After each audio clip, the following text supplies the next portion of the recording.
দাজ্জাল বের হইয়া যাবে।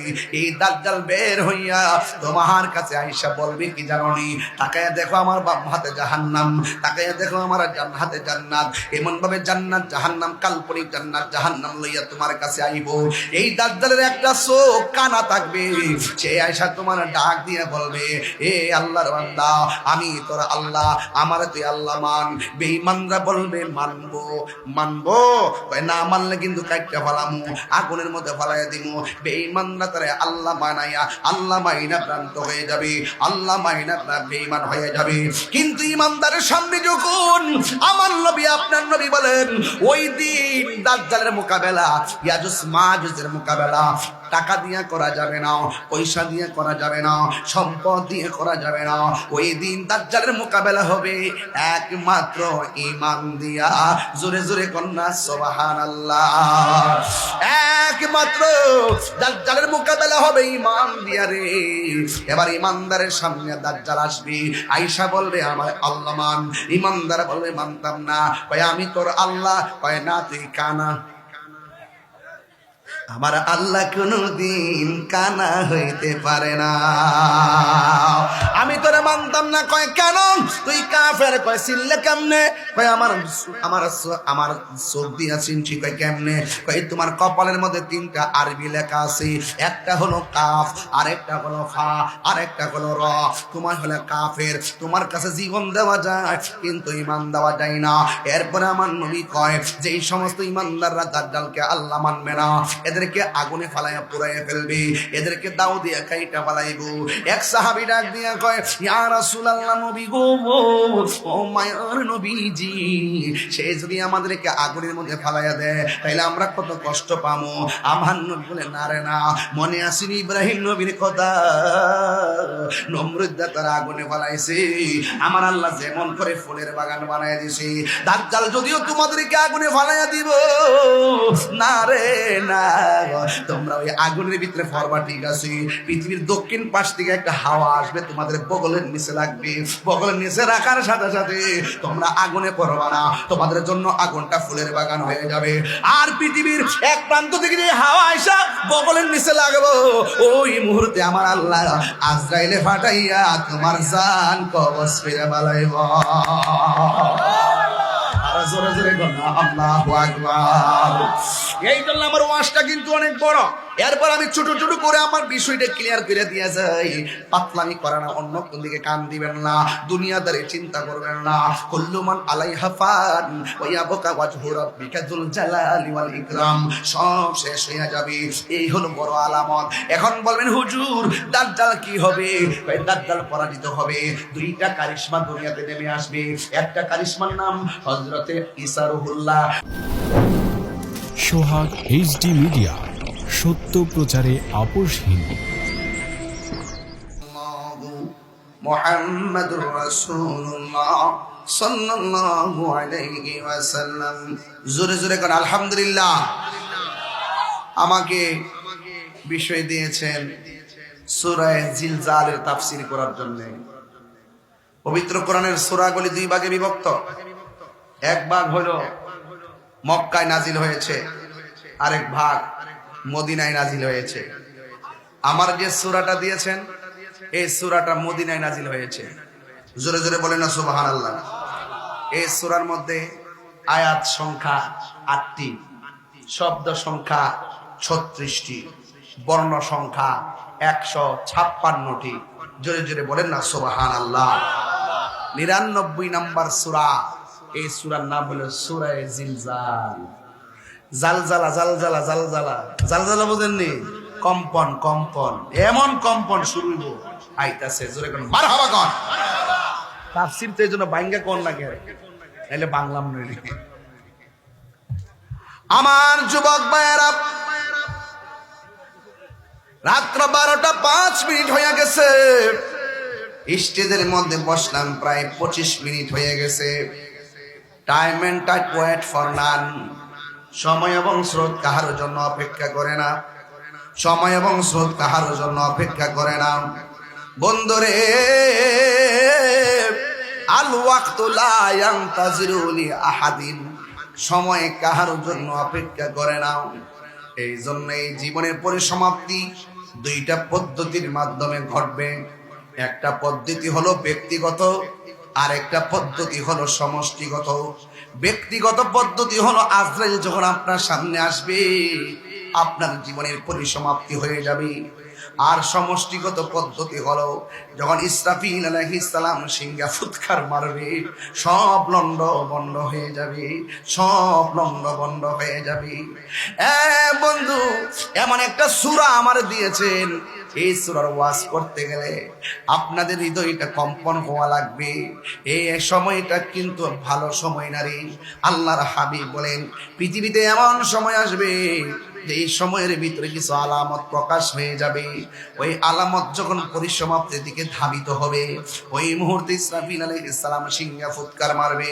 আমার নবী বলেন ওই আলামত হলো দুই প্রকার, একটা হলো আলামতে সুগরা, আর একটা হলো আলামতে কুবরা।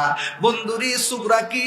ওই আঘাত ঘাট হবে, দেওয়াল রাখাল যারা হবে 10 তলা বিল্ডিং এর মালিক হবে, আলেম ওলামার চেয়ারের মধ্যে এবং দুনিয়ার যত শরীয়তের ফয়সালা আছে আলেমদের কাছে জিজ্ঞাসা করবে না। এগুলা সাধারণ জেনারেল মানুষগুলা দোকানে বয়া বয়া ফতোয়া দিবে। আলেমদের কদর কমে যাবে, ইমামদের কদর কমে যাবে, মুসলমানদের মধ্যে হানাহানি বাগাবাগি হবে। এই জন্য আমার নবী আপনার নবী বলেন আলা কিয়ামতের আলামত হলো দুই প্রকার, একটা হলো বড়, আরেকটা হলো ছোট। একটা হলো সুগরা, আরেকটা হলো কুবরা। দেখবেন কুকুরে কুকুরে বসবাস করে, কোনো ভেজাল নাই। এক কুকুর আরেক কুকুরে কামড় দেয় কিন্তু কেউ কাউরে মারে না, বাগে বাগে আঞ্জানজি করে, কামড়া কামড়ি করে, কিন্তু কেউ কাউরে মারে না। ও বন্ধুরি সিংহ সিংহ কারা গরিমসি করে, লাফালাফি করে, একজন আরেকজনকে হালকা পাতলা কামড় দেয় কিন্তু কেউ কাউরে মানে না। কিন্তু মানুষ সৃষ্টি সেরা জীব হইয়া শুধু কামড়া কামড়ি করে না, সুযোগ পেলে ঘাই মাইরা মানুষটারে মাইরা ফেলায়, এমন ইতিহাস সমাজে আছে না? না, এই জন্য আল্লাহ রাব্বুল আলামিন বলেন মানুষ পশুর চাইতে নিকৃষ্ট, আবার মানুষ সৃষ্টির সেরা। এই যুবক ভাইয়ের আমার দিন শেষ হয়ে যাবে রে। এই জন্য আমার নবী বলেন হানাহানি কাটাকাটি মারামারি হবে রে, এইগুলা হলো কিয়ামতের আলামত। ও বন্ধু, শুধু তাই নয়, আমার নবী আপনার নবী বলেন ঘন ঘন ভূমিকম্প হবে, এটা কিয়ামতের আলামত।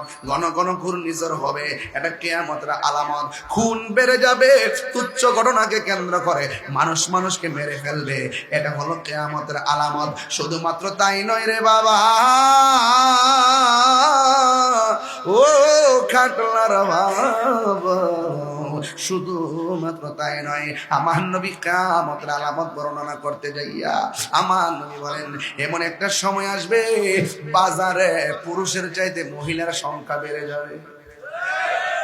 বার্সানা কমছে, আর জোরে কোনা বার্সানা কমছে, কোন মেয়েদের সংখ্যা বেড়ে যাবে। এমন একটা সময় আসবে আল্লাহ বলছে আর রিজালু কাওয়ামুনা আলান নিসা, আল্লাহ বলছে পুরুষ হলো নারীর পরিচালক। এমন একটা সময় আসবে নারী হইব পুরুষের পরিচালক। চলছে নি? আর জোরে কোনা চলছে নি? এইগুলো হলো কিয়ামতের আলামত, ছোট ছোট আলামত। এখন প্রশ্ন হলো আমার যে সাবজেক্টটা দিছি ওই সাবজেক্টের নাম হলো সূরা জিলজাল। রুকুর সংখ্যা 1টা, আয়াতের সংখ্যা 8টা। মদিনায় নাজিল হয়েছে, তো মিলছে তো মাশাআল্লাহ, মদিনায় নাজিল হয়ে গেছে। ও বন্ধুরে, আয়াত হলো 8টা। যে সূরাটা আমার দিয়েছেন এই সূরাটার মধ্যে কিয়ামতের অনেকগুলো আলামত আছে, এই আলামতের বাইরেও আরো কিছু আলামত আছে। এই জন্য ওয়াজটা যেন পরিপূর্ণ হয়ে যায়, এই জন্য আমি ওয়াজটা গোড়া থেকে ধরলাম। বন্ধুরা রে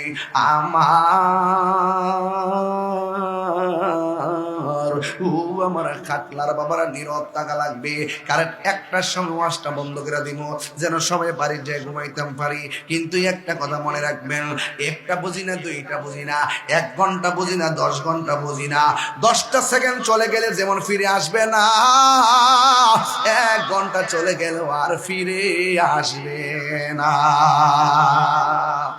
এই জন্য আল্লাহ রাব্বুল আলামিন হাবিব সাল্লাল্লাহু আলাইহি ওয়াসাল্লাম কিয়ামতের আলামত নিয়ে তিনি বর্ণনা করতেছেন। আলামতে সুগরা গুলো বললাম, আলামতে কুবরা আছে। আলামতে কুবরা কি জানো নি? দুইজন বৃহদাকার মানুষ আছে, দুইটা বৃহদাকার প্রাণী আছে, যারা দাঁড়াইলে আসমান থেকে জমিন পর্যন্ত তাদের কান লাগে। কান, আল্লাহ আকবার কোন কেন? তাদের কান লাগে, এদের কান লাগে নিচ পর্যন্ত। ও বন্ধু রে, এই কান লাগে নিচ পর্যন্ত। এমন দুইটা মানুষ আছে, এমন দুইটা প্রাণী আছে। বাদশাহ জুলকারনাইনের আমলে এই এদেরকে বিল্ডিং দিয়া বাইন্দা রাখছে, চতুর্দিক দিয়া বাউন্ডারি দিয়া আটকায় রাখছে। কেন জানেননি? এরা মানুষকে পায়ের নিচে ফালাইয়া মারে, এরা মানুষকে হাতে ধরে চাবাইয়া খায়, এরা বড় অত্যাচার করে। ওই ও বন্ধু, চতুর্দিক দিয়ে ওয়াল দিয়া এদেরকে আটকাইয়া রাখছি, চতুর্দিক দিয়ে ওয়াল দিয়ে আটকাইয়া রাখছি। ও বন্ধু রে, যখন আটকায় রাখছে তারা কি করে জানেননি? তারা প্রতিদিন সকালবেলা জিব্বা দিয়া, তাদের জিব্বাটা এত ধারালো, এই জিব্বা দিয়া তারা ওয়ালটারে চাটতে থাকে। ওয়ালটারে চাটতে চাটতে ব্লেড সমান চিকন হয়ে যায়। একটা আরেকটারে ডাক দিয়া কয়, আজকে রাইখা দাও। ঘুমায় যায়, ঘুমায় যায়। ঘুম থেকে ওইটা বাকিটা শেষ করবো। কিন্তু আল্লাহর লীলা খেলা বোঝা যায় না, আল্লাহর খেলা বোঝা যায় না। যখন সকাল হয়, ওয়ালটা দেয়ালটা আগের মতো পূর্ণ হয়ে যায়, তারা বের হইতে পারে না। আল্লাহর হাবিব ডাক দিয়ে কয়, পৃথিবীর মানুষ, ও পৃথিবীর মানুষ, এমন একটা সময় আসবে রে, ওইয়া জুস মাজুস এমন মানে দেয়ালটারে চাটতে থাকবে, জিব্বা এত দাঁড়ানো হবে, আমার আল্লাহ তাদেরকে দেয়াল থেকে বের করে দিবে। ওরা কত বড় জাননি? ওরা মনে করে মেঘনা নদীর মুখের মধ্যে মুখটা হা করে দাঁড়াইবো, সব পানি তাদের পেটের ভিতরে চলে যাব। এমন বড় বড় বৃহদাকার প্রাণী দুইটা বের হবে। ও বন্ধু, বের হইলে আমার নবী বলেন, এই দুইটা যখন বের হয়ে যাবে, ও বন্ধু, তখনই অবতারণা হবে। ইজাজুল জিনাতিল আরদু জিলজালাহা, তখন ওই সমস্ত আলামতগুলো কিয়ামতের চূড়ান্ত আলামত। যখন জমিন কম্পন হবে, কম্পনের আগে ইয়াজুজ মাজুজ আসবে। আমার নবী বলেন, এরা বের হয়ে গেলে মনে করবা এটা কিয়ামতে আলামতে সুগরা, আলামতে কুবরা, এটা হলো বড় আলামত। এটা যখন বাইরে যাইব, মনে করবা কিয়ামত বেশি দূরে না, কিয়ামত আইসা যাইতেছে। এরপরে আমার নবী কিয়ামতের আরেকটা বড় আলামত কইছে, কয় উম্মত, পৃথিবীর মধ্যে সবচাইতে বড় ফিতনা হলো দাজ্জালের ফিতনা। এই দাজ্জাল বের হইয়া যাবে, এই দাজ্জাল বের হইয়া তোমার কাছে আইসা বলবে কি জানোনি? তাকায়া দেখো আমার বাম হাতে জাহান্নাম, তাকায়া দেখো আমার ডান হাতে জান্নাত। এমন ভাবে জান্নাত জাহান্নাম, কাল্পনিক জান্নাত জাহান্নাম লইয়া তোমার কাছে আইব। এই দাজ্জালের একটা চোখ কানা থাকবে,